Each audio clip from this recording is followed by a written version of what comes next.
Good afternoon, everybody, and actually good morning, Nicole. How are you? I'm good. How about yourself?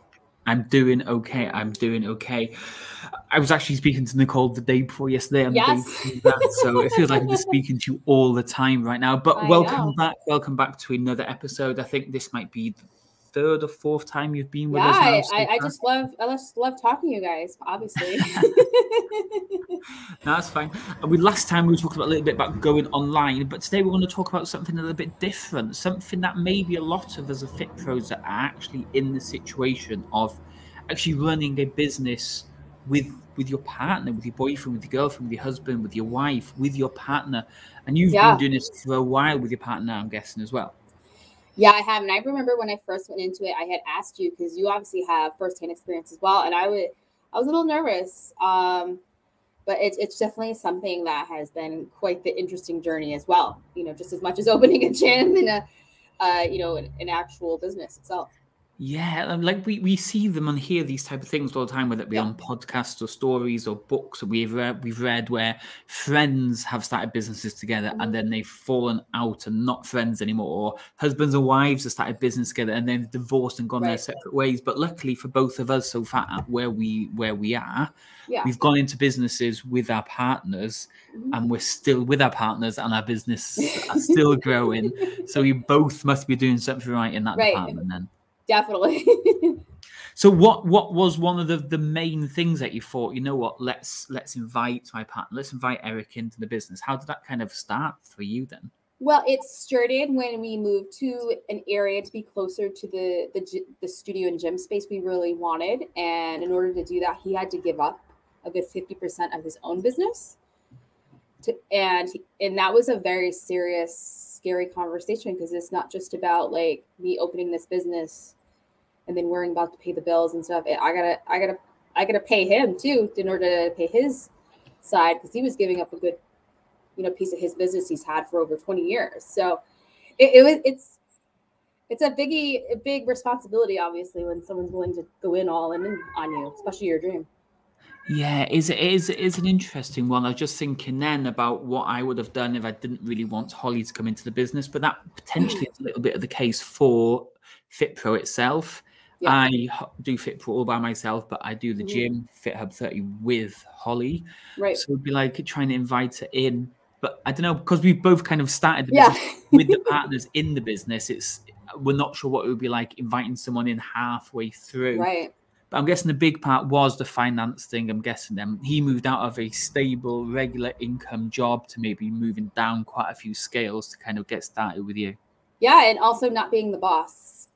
That was the other big part. Like, being your boss to your partner in any degree is very weird and interesting, because you're not just living with them all day. You're also like, when I had the studio, I was with him all day, He was basically my trainer, my gym. You're everything when you first open a gym. And he was, it becomes a lot, and you kind of need to like have that separation at some point. And I felt like that was something we really had to have like a heart-to-heart talk with. Like, okay, like how much are we going to really pay each other? Make sure it's fair, because obviously there's, money is a very personal thing, and that was like the biggest thing going into this. Was he going to be able to pay his bills still, and obviously not make anyone mad in the process as well? Yeah, like it is like you said, because you're with them all the time. So like, especially when the FitPro Lead Gen was in FitHub, that when it was all done in the gym, I was with Holly all day, all night, literally all the time, and you can't get away. So you're always going to be on top of each other's stuff. So you were saying Eric was doing certain jobs and you were doing certain jobs. How did you kind of separate who did different tasks and stuff? Well, I really fancy the technical aspect of everything. My previous experience was engineering, so I fell in automatically into that part, and he really dug into like the maintenance of the studio and coaching. He really helped. He really loved the coaching aspect. He just loved talking to people. He could talk to the women all day, and the women absolutely loved him. We work with older women, and they just loved. They couldn't stop. They just enjoyed his time completely. So. Yeah, so I'm guessing you kind of separate what you're really good at to each other, and the things that maybe you're not so good at, you flip a coin and say, you take that job and you take Exactly. that job. Yeah. Because he was like, I even remember when I was setting up PT Minder and stuff, and people would ask him how to use it. He'd be like, go ask them. I don't want to touch it. You know. Okay, so let's dive into the finance element then, because you being the business owner, the boss, and you were inviting him into your almost like your circle. How did you kind of decide what pay he was going to get? Did you pay less than what you were paying your staff, or did you pay more because he was your partner? How did that kind of work? So it was very interesting because obviously when you go into something like this, you don't even really pay yourself that well. And I know other business people understand that.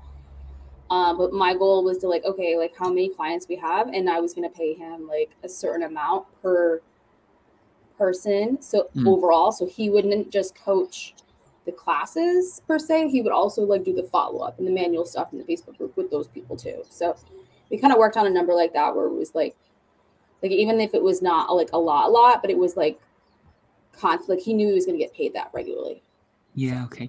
So what have you seen? What are the benefits that you've seen of working with your direct partner then? Well, the direct, we can have lunch and dinner whenever we want, and you know, we go on a lot of scheduled, you know, work trips, of course.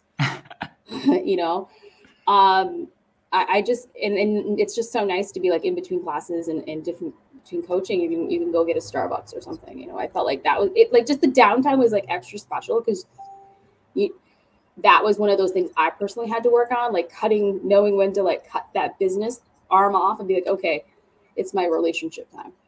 Yeah, that is definitely quite a big one. Like you say, because they're not working a typical 9 to 5 job, you both can get away at the times that work for you. You don't have to wait for one or wait for the other. You can just like close the gym and go that afternoon or that morning and stuff. So have you found some of the most challenging aspects then? Well, obviously when you have a fight or something like that, you can't get away from each other. You're kind of just like, you know, you're kind of stuck in a situation and a rock in a hard place. I found in many places, like, you know, especially establishing the online version as well. And when you're trying to start something new, obviously you want to go as cheap as possible and then build up slowly.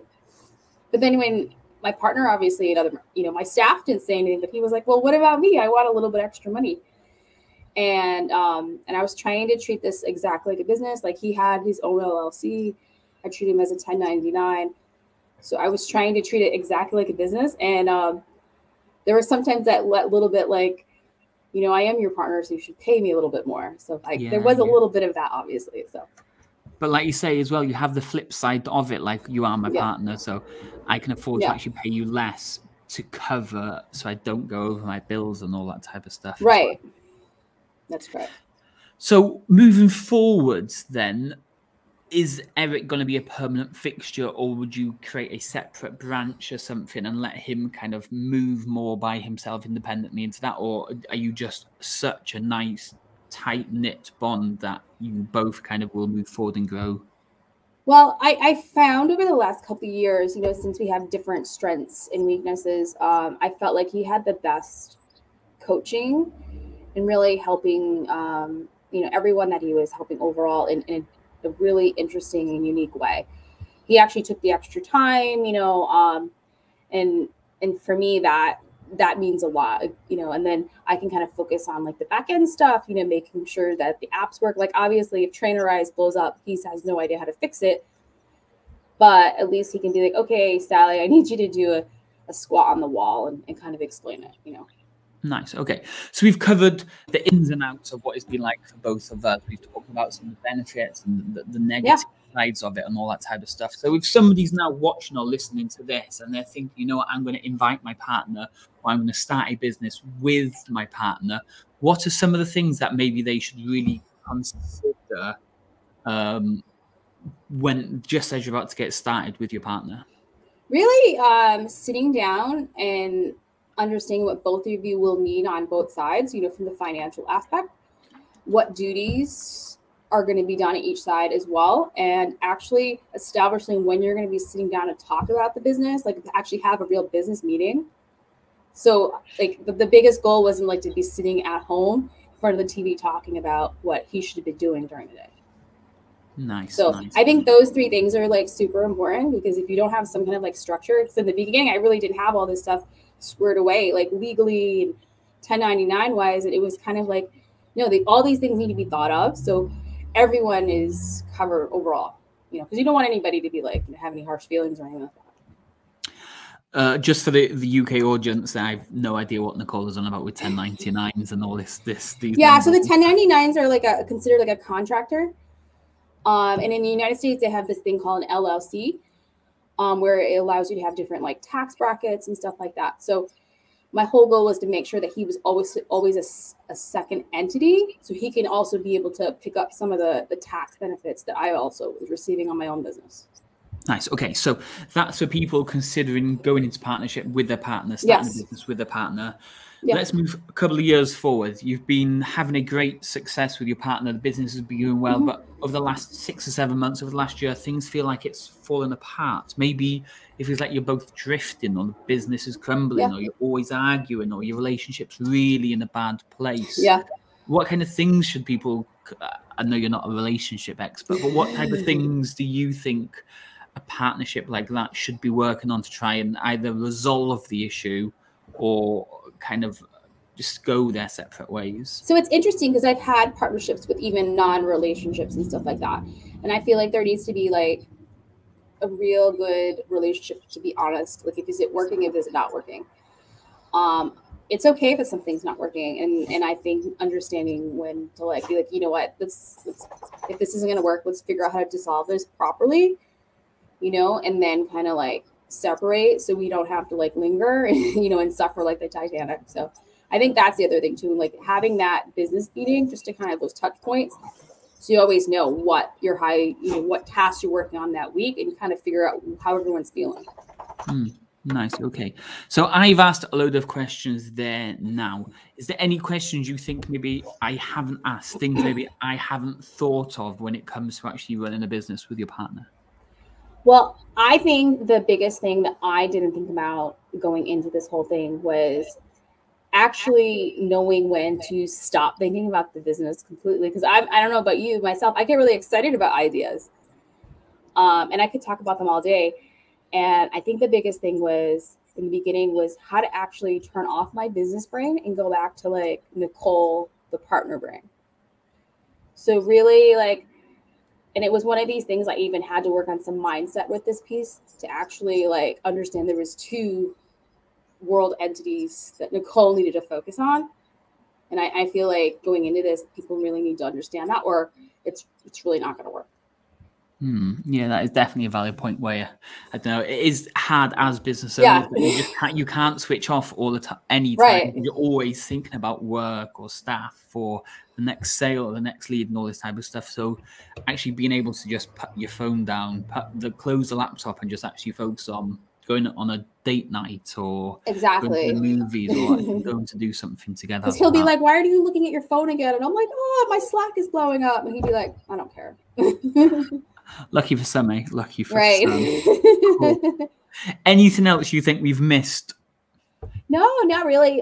Just mostly just having really great communication, going back and forth, having those business meetings, making sure you're not going to be doing it like late at night when you're hanging out in your pajamas. That is definitely not when you need to be making business decisions or hashing out ideas. It's meant for Netflix and, having fun, really.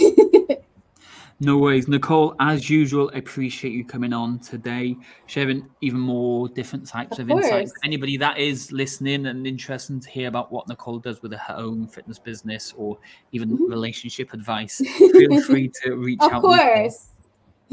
Relationship queen now as well. Well, you definitely helped me with that as well, Dave, because, like we both have like a lot of mirrored images in our businesses. So I'm definitely grateful for your advice as well throughout the years. No worries at all. I appreciate it. Well, I guess we'll have you on soon, so I'll speak to you then. Of course. Bye. Cheers, Nicole. Bye-bye. Bye-bye.